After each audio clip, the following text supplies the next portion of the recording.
thing that people are going on about. Yeah. So, yeah. My initial reaction when I heard about this was that it was really punched up, and that people wanted a literal thing. I mean, that's what you would figure, right? Yeah, again, talking about the wannabe Japanese learners, but Right. I remember, and I won't say the person because honestly I'm really getting really tired of talking about this specific game. I already know who you're talking about. Yeah, Machinima? on his Twitter, he screen capped a I guess 4chan or like some sort of image board saying like, I don't like it when when subs try to use scripts that sound like dubs. If I wanted to watch a dub, I'd watch a dub. Oh gee, I'm sorry, that you like were you like asleep, frozen asleep for a long time, and the last thing you watched was fucking Dragon Ball Z subtapes? Yes. Like, Listen, man, I found the need for worst bootlegger for revival at Battle of Gods, mister. it's like And according to this person, that bootleg sub is the actual true version of Battle of God. Where Goku just shrugs and goes, I give up. Yeah. God of Destruction Bills! Yes. I call him Bills because he works in accounting. Yeah, like, and frankly, that game needs more than just a rewrite. I mean, heck, boring story and all. Oh. I'm sorry, but I'm not sorry. But to get back to the point, I'm kind of glad this happened because one, it'll start as a standard, so like people can say, oh well, you're not going to fix this or even this story. Like, let's say like it's an American game, which that has happened before. Very minor. This is obviously a bit bigger. It's both bigger and smaller because one, they're like rewriting and like retranslating stuff. At the same time, they are just changing text and doing voiceover. It's not like they're like recoding scenes or anything. Whereas with something like Mass Effect, they like redid the ending. Fallout 3, they added some stuff to make the game continue and other stuff.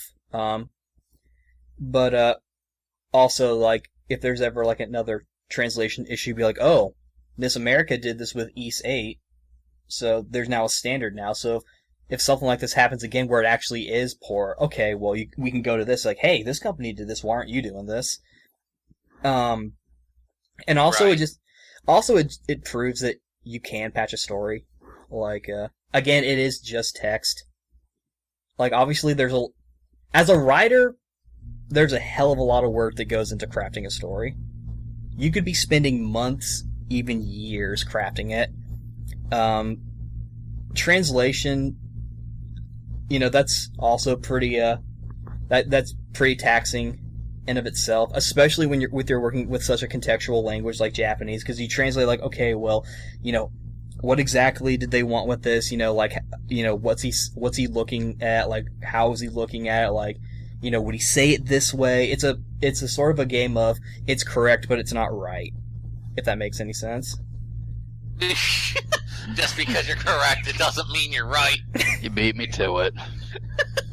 I love that image.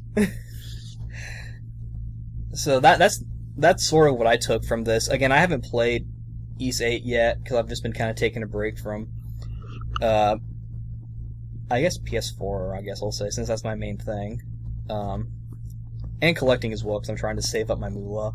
But I think, kind of like the Hearts R situation, I think there's some good in this. And unlike Hearts R, I have no reason to disagree because I haven't actually played it yet. So, Right. But that being said, you friggin' translation snobs, you need to get your shit together. Pretty much. Like, the only thing I could think of is that maybe it was just people who were salty that this was the first Ys game. Maybe ever. I don't know. You can correct me if you want, Ryan. But isn't this the first Ys game not localized by Exceed? Currently, yeah. if we're talking like old stuff, then like, yeah, obviously they've been localized by other stuff, but since like E7 and whatnot, they had been localized by Xseed, and NIS America took over for this one. Yeah, so like maybe people are just salty about that because Xseed has a good track record with its localizations. Which is kind of funny considering they bought fan translations. Right. So, hold on. My question is on this one is that are people mad that the translation company changed, or did the translation company that did do the localization for this game just seriously fuck up? It could go either way, honestly, based on stuff I've read and whatnot. According to Anime News Network, which is the link we're using to cover this, the CEO and president of NIS America, Takuro Yamashita, he stated that the quality had not reached an acceptable level, and yet they released it anyways. So like they're only apologizing because they got caught, because they got called out on it, like every other. Sorry. Well, yeah, of course they're only going to apologize because people threw a shitfest. Right. They're getting a new translator. That could be the case. It could be sort of like we think the fans are wrong, but we're just going to kind of, try to do right by them or whatever. Right. And like the thing is, again, this loops me back around to the question, because again, this is the first I've ever heard of this sort of situation happening.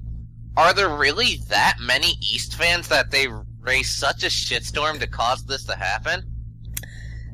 Like, because last I checked, I'm not saying East is, like, super obscure or anything, but, like, in terms of popularity of other RPGs, like, I was under the impression East didn't have that massive of a fan base. I think I think it's mainly that, because East is a pretty old franchise, so I think a lot of, there are people like me, or us, I'll say, who were in our, like, early to mid-20s, who got into the series probably through Arc and Nepetium or something.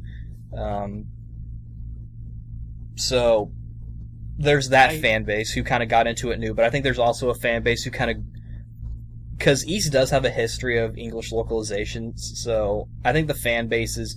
It's a little obscure, but I think at this point, especially with what Xseed has been doing, the fan base is sort of expanded. It's kind of like Tales in that way, where, like... It was small at first, but then it expanded as, like, the series got more and more popular with each game. I feel like the situation is that the fan base isn't huge in, like, American, like, in English-speaking countries, but it is very vocal. Right. And, if a majority of your fan base in a foreign country states, your shit's not up to snuff, mate, fix that shit, then they'll, analyze their stuff and say, okay, yeah, our shit's not up to snuff, so they'll fix it. Hopefully. Yeah, they said that there will be a free patch by the end of November, and it'll be included with the PC version, when it launches. I feel sorry for the translator they got then. They must be working him like a fucking slave. Jesus Christ. Yeah. I have questions about the quality of this new patch. They are rushing this shit. Oh yeah, very much so. Yeah. Like, watch it get released and it's even worse somehow. Yeah, this will be sort of the, this will kind of be a bit of a... It'll be interesting to see where East goes after this. It might go back to Xseed, which I'd be okay with. Right now they're just doing, like, re-releases and ports of older games. I think the only one so far that they haven't done is East Origin on PS4. I think that was a different company. But, they're doing E7 on PC, so... Well, there's that, at least. Yeah, so...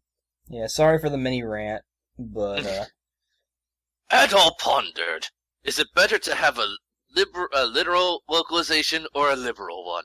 A liberal one? If you're apologizing for a rant, have you not heard me throughout this entire episode? Yeah, but my rants are